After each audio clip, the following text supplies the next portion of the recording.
Hey everyone, this is Billy Price. I am the co-founder of Billy Footwear, and you are tuning in for another episode of Open Book. If you're not familiar with Open Book is something we try to do every single week. And as the name implies, we are an open book, meaning like we are interested in sharing our story and also sharing the story of so many folks that we collaborate with. And today we are absolutely honored. We will be talking with Spina Bifida Texas. And we have the executive director, Rosanne Gonzales. Rosanne, welcome to Open Book. Hello. Thank you for having me.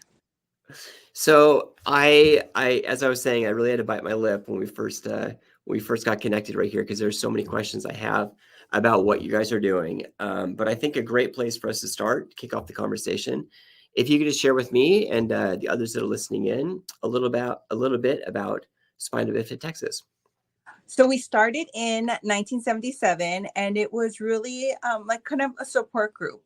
And then around 2000, the year 2000, it became like more than a support group, and we started having programs and services that increased the quality of life of those with spina bifida. And we also did prevention, folic acid awareness. So we've been doing that already for 2024 for 24 years. We've been heavy in the programs and doing some folic acid awareness.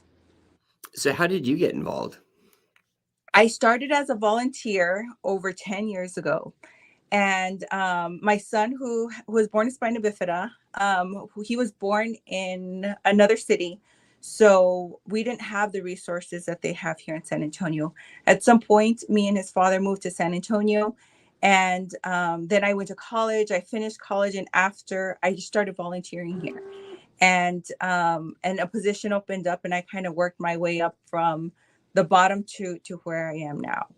And it's a wonderful organization. We increase the quality of life of so many through our various programs and services. And we do a lot of folic acid awareness. So yesterday, which was really cool, is in San Antonio, Texas. They do like the county clerk marries couples for free and on the courthouse steps.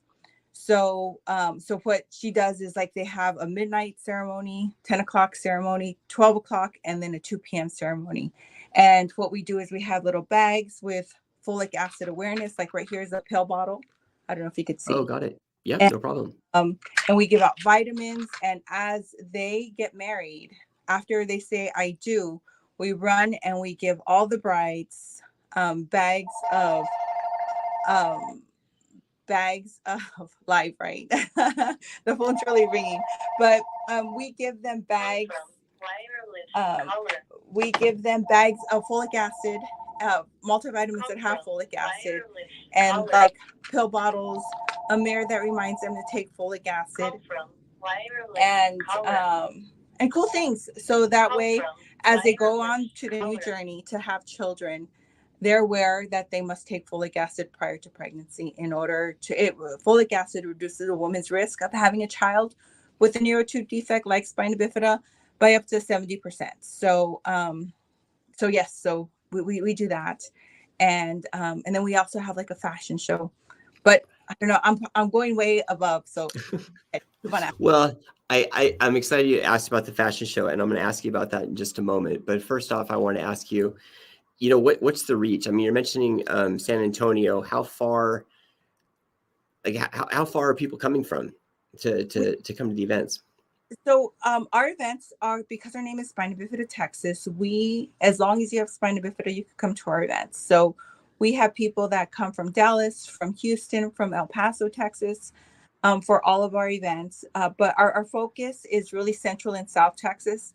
But no matter where anybody comes from, if they need any like supplies, equipment, or wants to come to our event that we have at Morgan's Wonderland, we don't tell them no. As long as they have somebody in their family with spina bifida, we will add them to our list. Okay. Well, let me put your website up on the screen there. So those that are listening in or just watching right here, I've got the website up on the screen right now. It's www.SBTX, so spinabifida.texas.org. And then another way to get information is through social, on both Facebook and Instagram. It's at Spina Bifida Texas. Before I ask about the fashion show, because I mean, this is like something that I'm really jazzed about, I do have a question.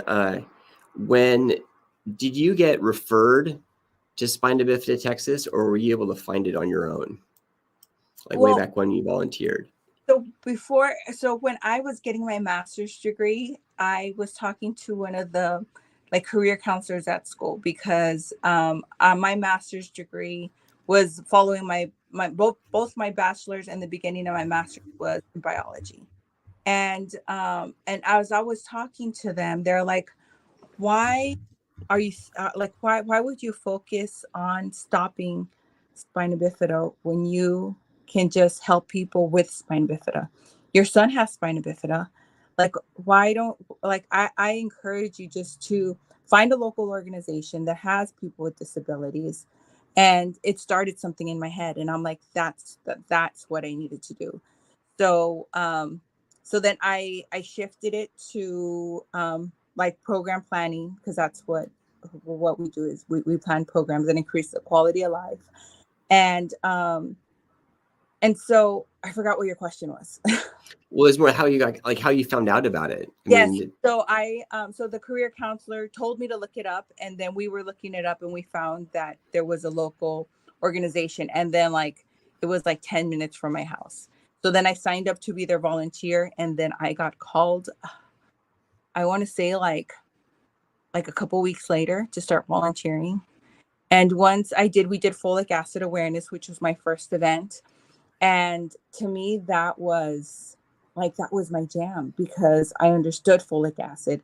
I understood, like, before my son was conceived, I wasn't eating a healthy diet, because back then I was on the Atkins diet. I wasn't taking any vitamins. I wasn't eating any supplemental folic acid or any bread. All I was eating was like wrapped up meat and cheese. And I really think it would have made a difference. Mm. So that I was talking to women at bridal fairs about, before you start your family, how important it is just to have a healthy diet and take vitamins. And it was something that, for me, it didn't feel like I was actually working. I felt like it flowed through me. And that's when I'm like, this is where I need to be. So I was a volunteer for a couple of months before I became a staff member. Okay. Well, so part of the reason I asked, I mean, so first off, thank you so much for sharing that. And I love like the network, like just how it, like you have to go through so many conversations and so much, just get connected with so many to be able to get to the destination that you need to go. But the reason I was really asking that is because whenever I hear about, whenever I get in these kind of conversations, it takes me back to my own stint when I was in rehab, like after I broke my neck in high school or in college, and just being in a hospital bed for so long, trying to figure out like what wheelchair was going to replace my legs, really, just to be able to get myself around, like trying to figure out how to, get through daily life without really having hand dexterity anymore, or how to dress myself and stuff like that. And this was in 1996, and there really wasn't the internet. Like that was just kind of coming on. So it was very challenging to be able to, at least for me, it was challenging for me and challenging for my family to be able to find organizations that were out there to get connected with. And we've just come so far, like so leaps and bounds, to be able to, not only have these organizations out there, but the means to be able to get the awareness of those organizations and the way to get connected with somebody, to know that for one, you're not alone on this path. Mm-hmm. And secondly, to be able to have kind of some resources to get an understanding of what to expect, like kind of set expectations, but know there's a path forward, and know there's shoulders to not only get support from, but also cry on if you need to share your stories. Absolutely. Absolutely. And I think the other thing too, when I was in rehab, just not really knowing what the future would look like, or could look like, or should look like, I didn't really know that the types of events and stuff. And this is where it pulls me back to this fashion show. Because when I look on your website, all the different types of events, there's a lot going on. and this fashion show. Oh my gosh, tell me about it, because this looks Okay. so incredibly exciting, and people just I mean, they're just popping off the screen with just smiles from ear to ear. So our fashion show was created by our former executive director. And so what she did was she was at a fashion show, a college fashion show, and her daughter, who has spina bifida and uses a wheelchair, said, "Do you think I could ever be a model?" So of course, she told her daughter, "Yes, of course." And she looked around and there wasn't any modeling opportunities for children in wheelchairs. So she did what any mom would do, and she created FashionABLE. So what FashionABLE is it partners high school design students with children who have disabilities, and together they collaborate and they create a modified, one of a kind garment that will help the child get dressed easier, make getting dressed fun instead of it being like a laborious activity. Give the child something stylish, like even if the child is not able to dress themselves, something to easily put on and take off. And it's just all about accessible, stylish clothing for everybody. And so our FashionABLE show, we're having our 16th annual on April 13th, 2024. See, I'm still thinking it's 2023, but we've been doing it for 16 years. Even during COVID, we would go and the students would sew the garments either at school or at home, and we would go and deliver them to the models' home, and we took pictures of them. We had a virtual fashion show, so nothing stopped us. So we're embarking on our 16th year. Super excited. This year we're working with 8 high schools and over 30 models. So we have over 30 garments. We're strolling down the runway, and we're super excited because we have new schools, which means like better innovations. We have students, and what I really like is like there's a magic that happens when the high school student, because we all know how we were when we were in high school. All we cared about was ourselves. But these high school students, they're like something like clicks on with them, and they think of these great fashions that like are just one of a kind. And like last year there was a girl who she has an intellectual disability, and she was able to she wore briefs, like disposable briefs, and she didn't want anybody to see them. So what the designer did was created stretchy pants, so like with an elastic waistband, so it kind of like hugged her waist, and she made these things that she named underpants. So they were like biker shorts that hugged her bottom to where people wouldn't tell she was wearing a disposable brief. Mm-hmm. It was like one of a kind. And then we had one year where a mom told her designer that this entire time her son has been wearing warm-ups. Her son was, I think, like 12, 13. Wears warm-ups every day because they're easy to pull on and take off.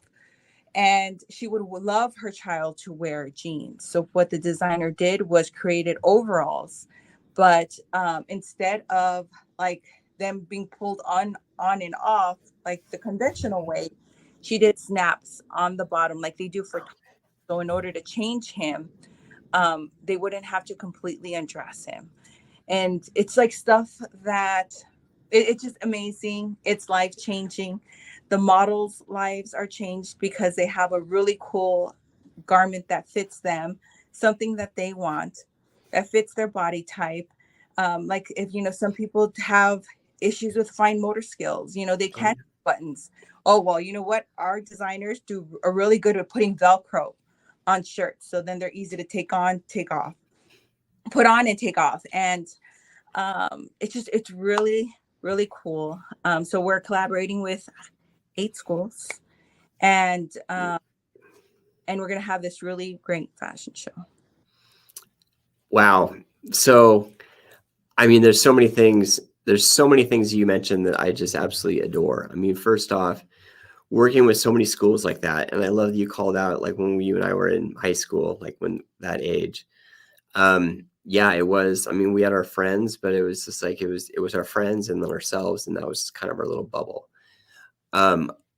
I really wish I could go back in time and would have like opened up the aperture there and had some better understanding of like what else was happening, outside of our small little circle.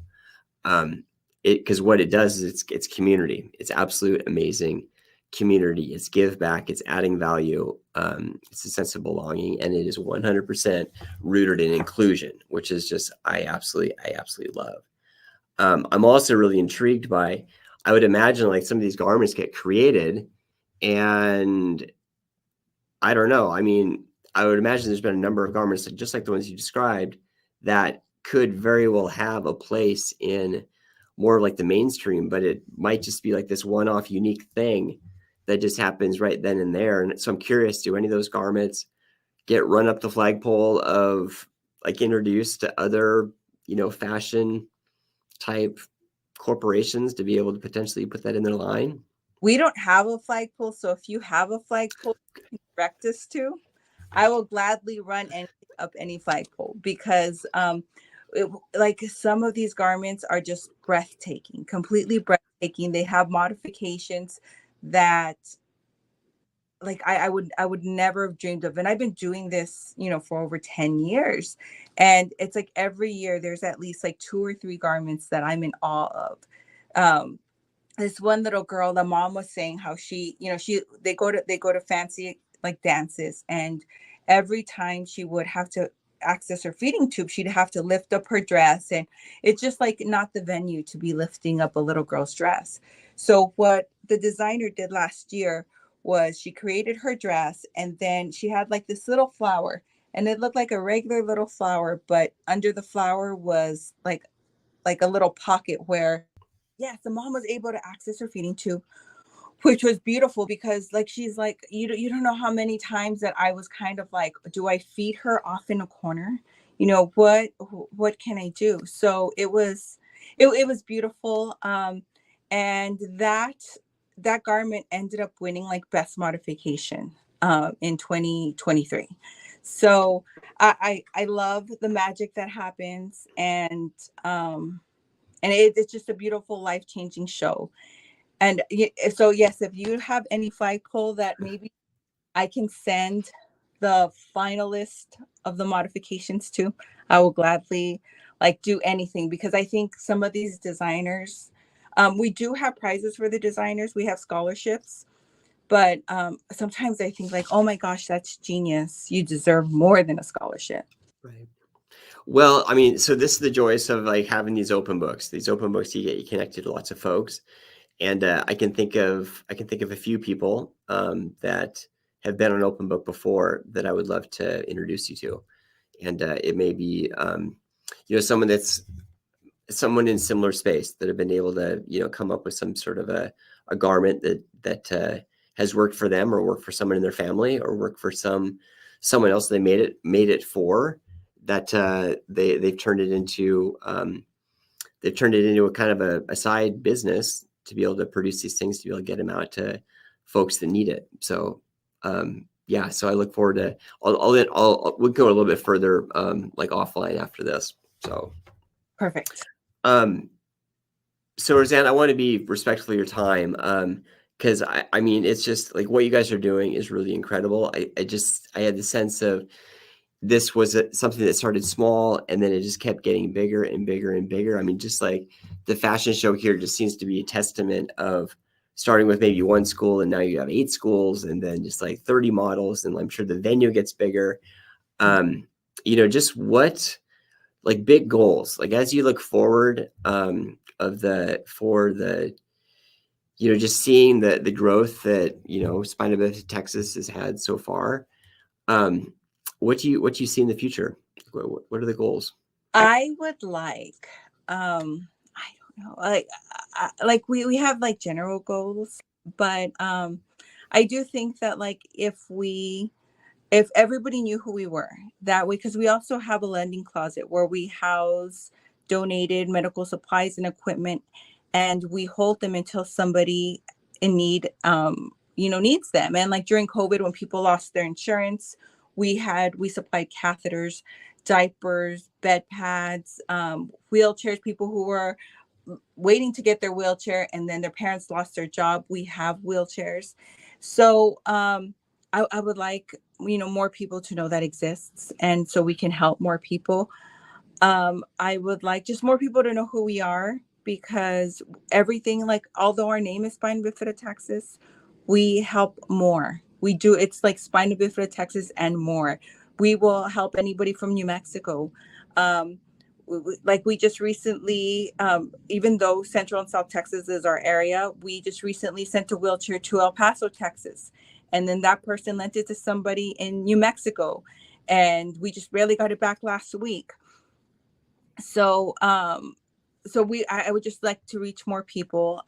Parents, when they find out they get a diagnosis, or their child comes home and has spina bifida, I'd like to let them know they're not alone. We connect them with veteran parents to kind of, go through this journey with them.